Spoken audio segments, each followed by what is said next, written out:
Well, good evening, good morning, good night, wherever you are in the world, because we have people from all over the world. So glad to be with you. This is Dr. Jacqueline King, CEO and founder of Black Women Empowered, and we are continuing our celebration of Women's History Month. And today, of course, as I always say, will not disappoint you, we have the amazing Attorney General, right? State's attorney, State state's attorney. State's Attorney Tara Jackson. Tara, how are you today, sweetie? I'm well. I'm well. As I was just saying to you earlier, as the young people said, life be lifing. But It be I I'm doing well. That's good. It's so good to see you finally connect. I'm going to give a little bit of your bio. It's very long, so I won't read the whole. It's like a book. Tara Jackson has been appointed as the new state attorney, succeeding Asia Braveboy, who has transitioned to the role of county executive for Prince George County. Jackson will serve in this position for the next 18 months following Braveboy's successful campaign and the vacancy created by Angela Alsobrooks' historic election to the United States Senate in 2024. This transition represents a significant moment in local governance as Jackson begins her new role as the interim attorney State's Attorney Tara Jackson brings a commitment to fairness, transparency, and community-centered justice. That sounds really good. So how long have you been in the role? Well, June of 25, so about 9 months or so now. And how's Yeah, it going? you know what? It's going well. I'm excited to be here, honored to be able to continue to serve the people of Prince George's County. I've been in leadership for some time, but this is a role where I feel especially privileged and humbled in which to be able to serve. So yeah, I'm excited. Well, I think that they are, based on what I have read, they are really blessed to have you. Um, it seems like you have a passion for the people because you've been serving in so many different roles. Talk a little bit about that. Yeah, I grew up in Prince George's County, Maryland. We're a suburb for people who don't know about Prince George's, right outside of Washington D.C. And so there's something special about being able to serve your home, to serve in the area that you grew up in. I of course have seen how Prince George's County has changed, but to be able to serve in different capacities as well has been pretty exhilarating for me. But it's going well. Yes, I have a passion to continue to serve people. Public service. I know when I was younger, I thought, oh, I'm going to go out there and try to make a lot of money. But I have really found that for me, public service is what God wants me to do. I know that's right. And I love hearing that. So we'll get into our questions. What motivated you to pursue a path where women have historically been underrepresented? And we know that's a fact. I don't know that when I originally decided to become an attorney, I don't know that I was thinking about it in that way. My father was a physician, and I knew I didn't like science, and so I decided that, and I like to talk. So I decided that law was probably the direction that I wanted to head into. And I decided as well that I realized that I liked to help people that I felt were in the position of underdog, being an underdog.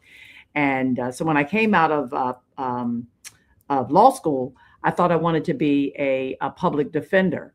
And I decided, after talking to somebody wiser than I was at the time, I decided that no, that I could have more influence in the criminal justice system, which is really Mm, what I wanted to do if I was in the position to actually make the decisions. And that position really is the prosecutor's position. So I decided to go in that direction. And I think only after I was well along in my career did I realize that women were underrepresented in the field. When I started to gather with groups around the country that were in the same field as I was, I kind of started to look around, and of course, women of color even more so than women white women, yeah, I just realized, you know what? Okay, I can be different. I bring a different perspective to the table, and I'm needed here. Very much. What barriers did you have to overcome, and how did those challenges shape the leader you are today? I was blessed that I grew up in a home where, although my parents were divorced, both of my parents, my mother, my stepfather, and my father, all stressed education. So I didn't have a lot of those barriers that some people do. I knew that the thing to do was, to go to college, and then I was going to go to professional school. But certainly after becoming a professional, um, there were, especially when I was in private practice. So I was a prosecutor for a while, and then I went into private practice. And I was for the most part, a criminal defense attorney. I did spend some time litigating in other areas. But I realized that, and I was in a majority firm, a small firm, but a majority firm.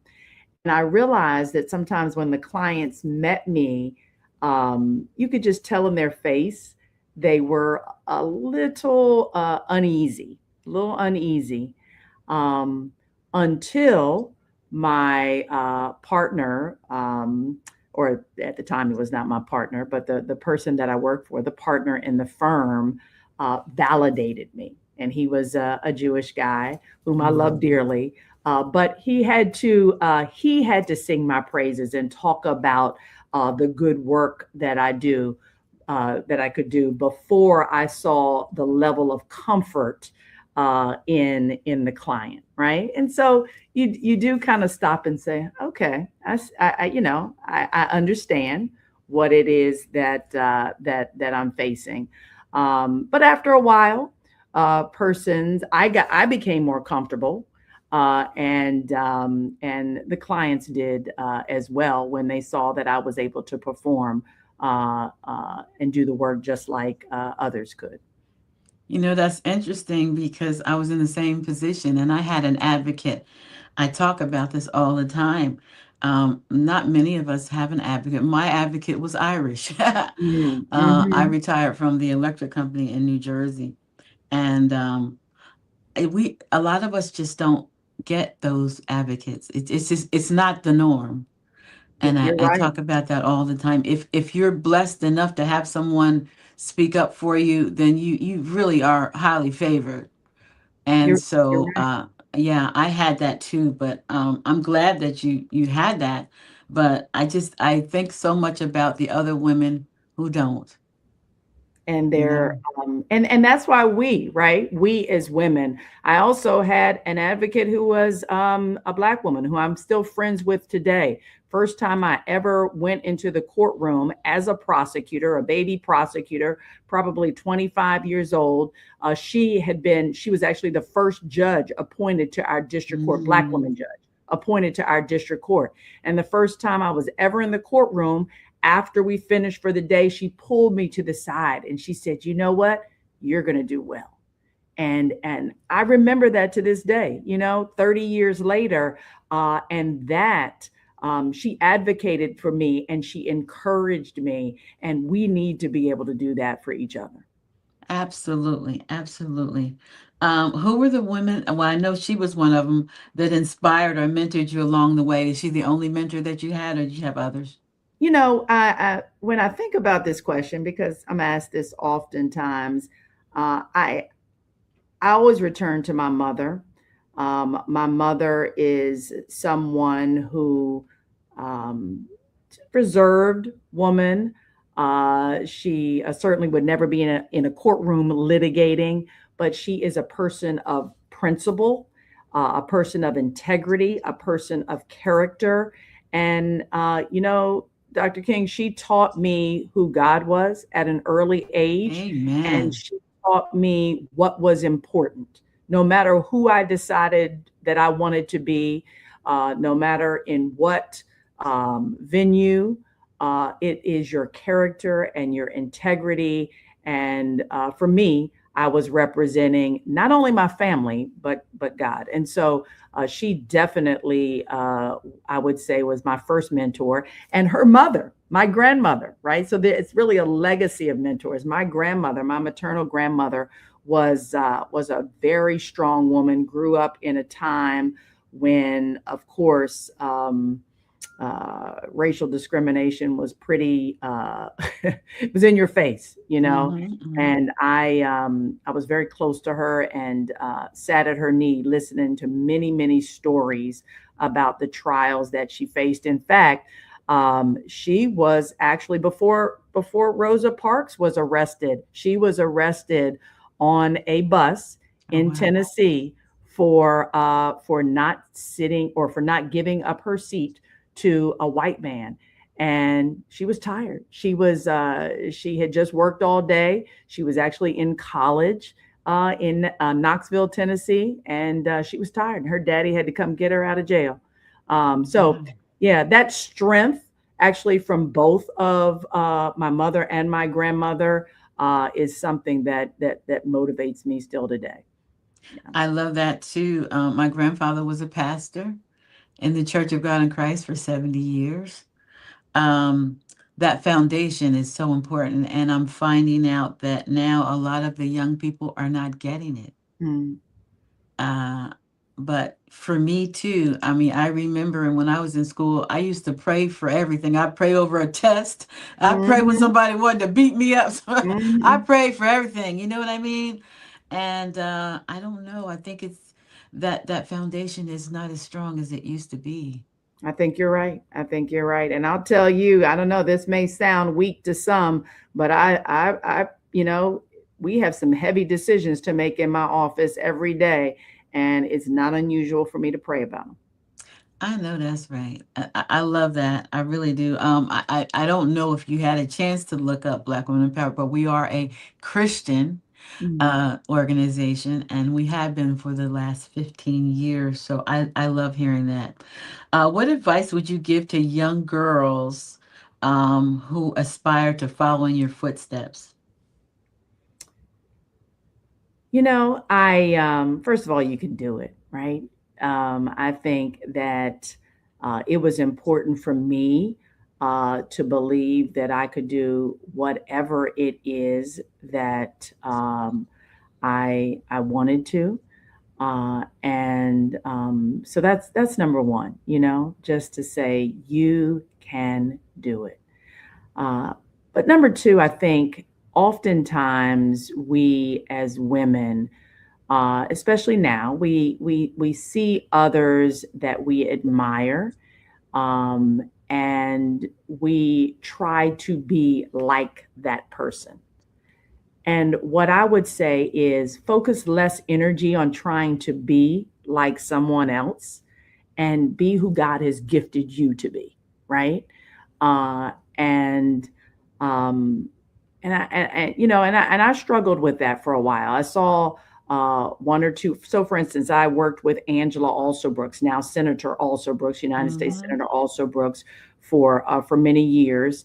And although we're about the same age, she broke a lot of barriers before I did. She was the first state's attorney, woman, Black woman elected state's attorney. She was the first Black woman county executive, and now the first Hmm. Black United States senator from Maryland. And so I was, you know, I admired her for that. And we're friends, and I admired her for that. And then when I think for a while I believed, oh, I need to be Angela. I need to be who she is. But no, God gifted me in a different way, and I can be the kind of leader that He wants to be in the way that He has created me, in you know, in a way that's just as helpful to this community. So just to circle back around, what I would say is be who you are. Be inspired by someone else for sure. Learn from someone else, but be who you are and don't try to be anybody else. I love that. Do you know, Kathleen almost answered that the exact same Oh, way. really?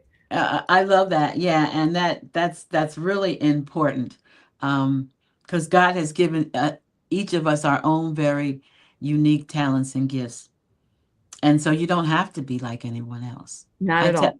I tell when I talk to Dr. Knowles, we laugh all the time. I said, look, I don't know music like you do, but you don't know social media like I That's right. do, but That's right. together we can do a lot, right? That's right. So, and he, yeah, he laughs and he knows because he knows nothing about social media. Um, how do you define success beyond titles and accomplishments? I think it sort of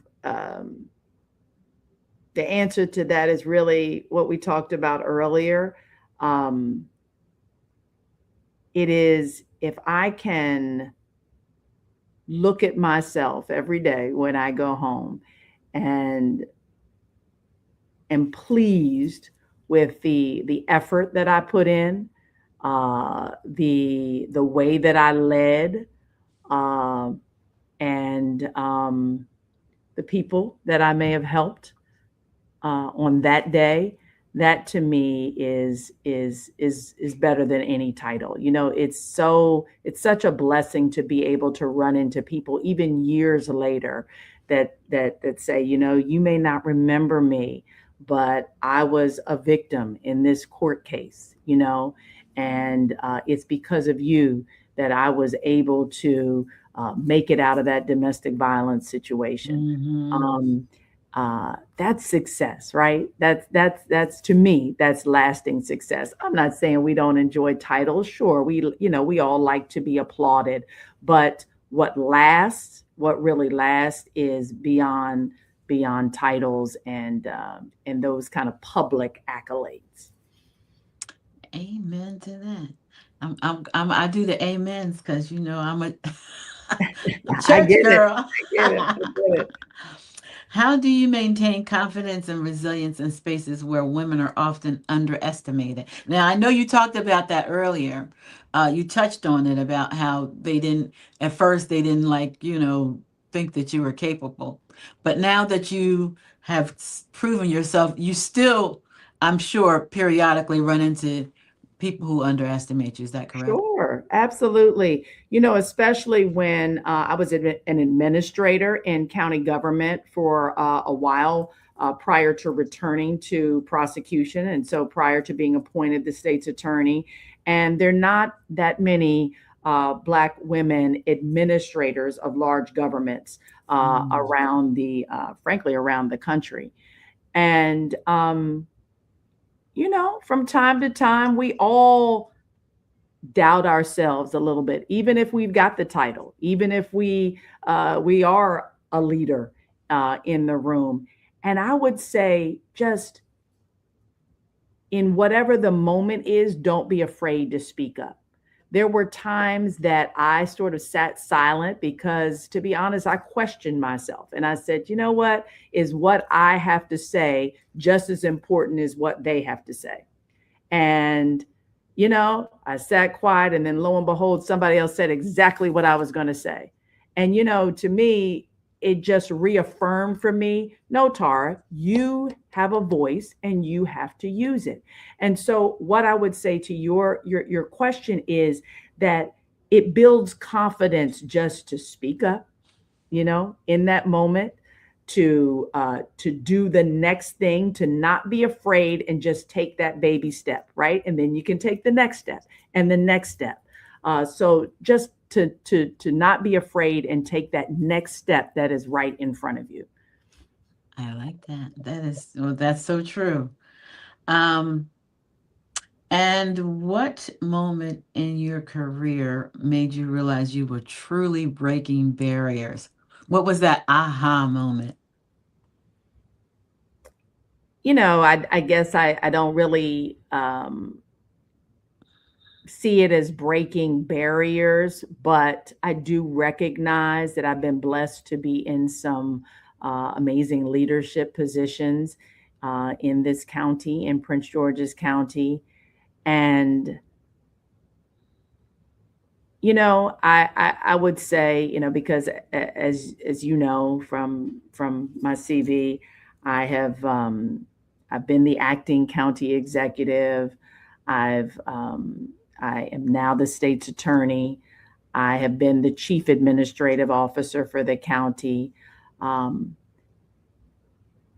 I guess, and I don't know that this necessarily answers your question, but I just feel honored and humbled that people trust me to be in those positions, right?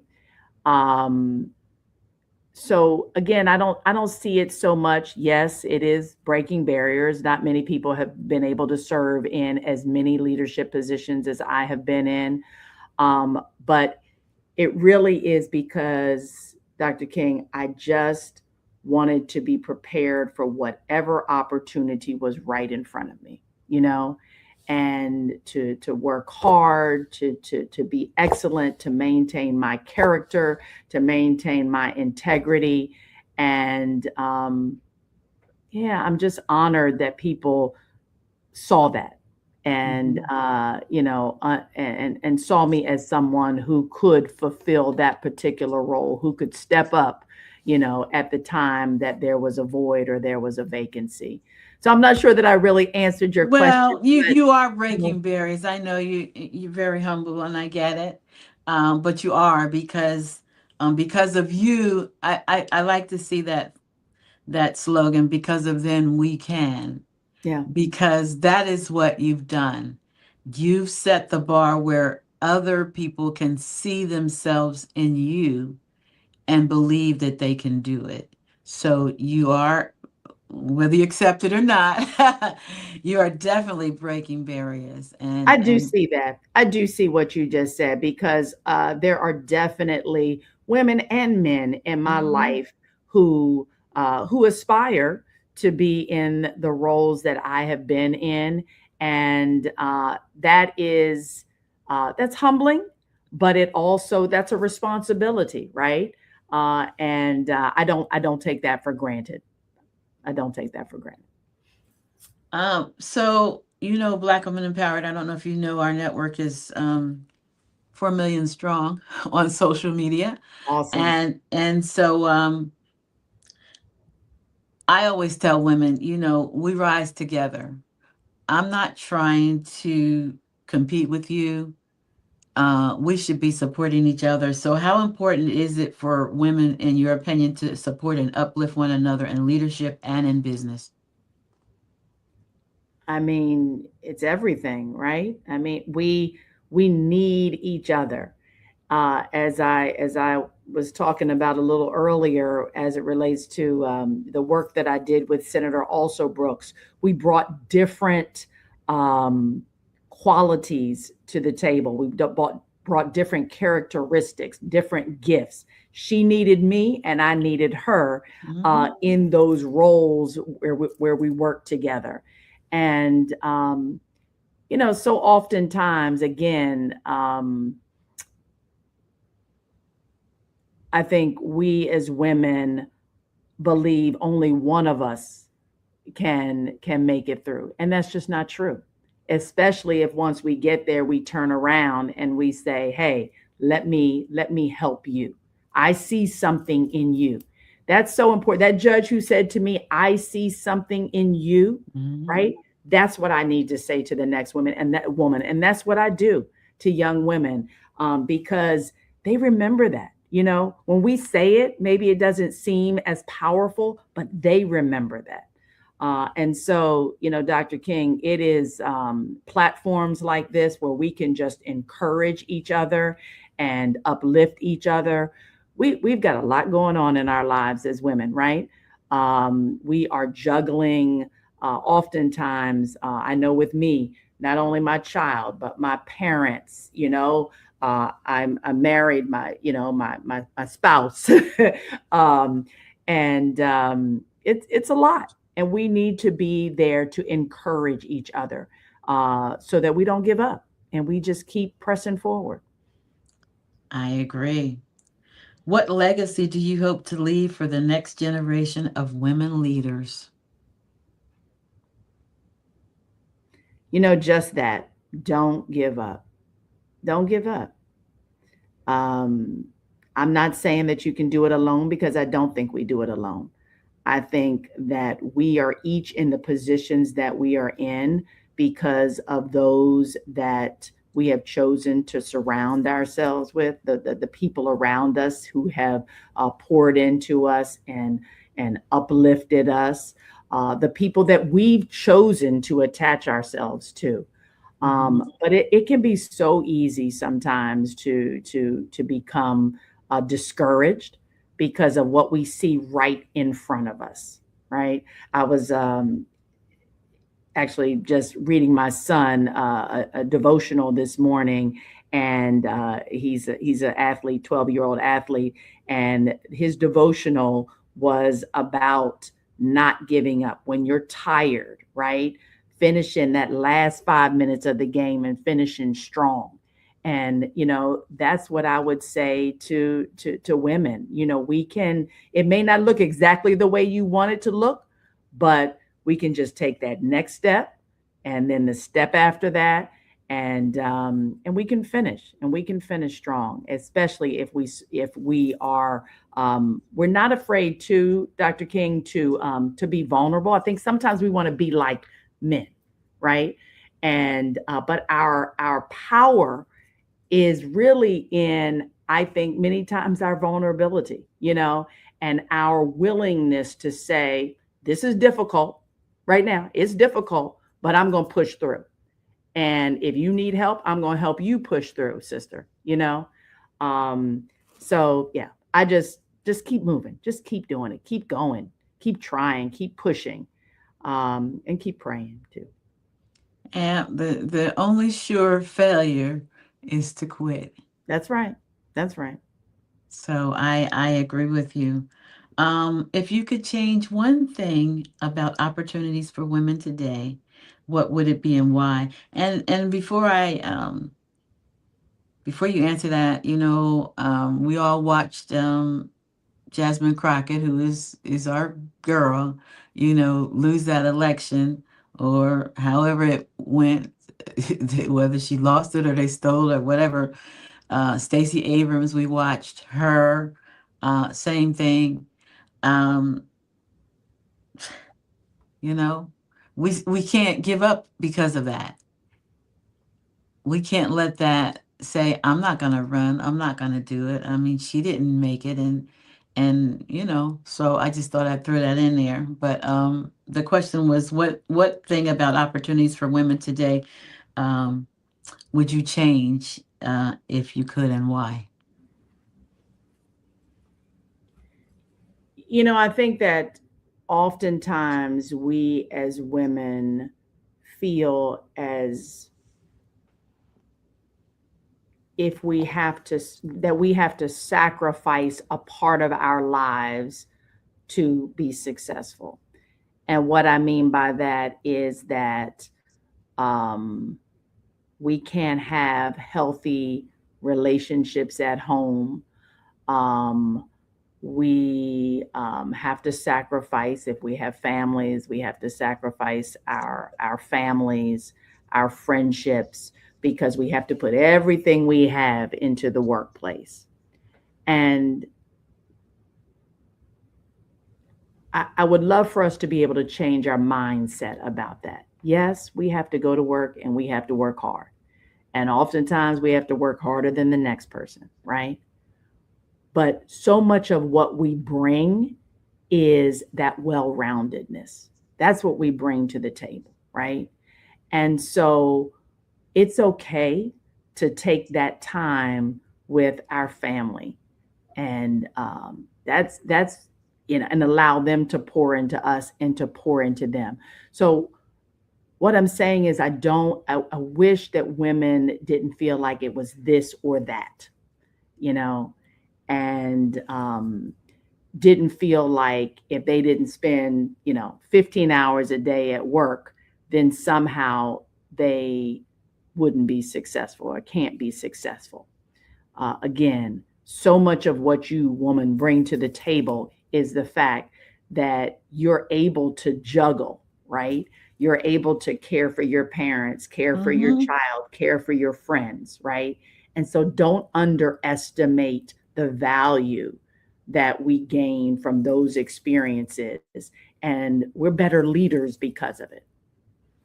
Definitely are. And I think about that a lot. Um, as far as business, you know, there are women who have no formal education, but they're running households, they're That's doing right. budgets, they're doing, taking the kids to school, taking them to soccer practice. All of that stuff really is stuff that you can use in the business world. That's exactly right. All that multitasking, you know, Yes, I multitask in the workplace all day long. And yes, I learned so much of it from home, you know? exactly. Um, And that well, so I was a diversity recruiter for the electric company.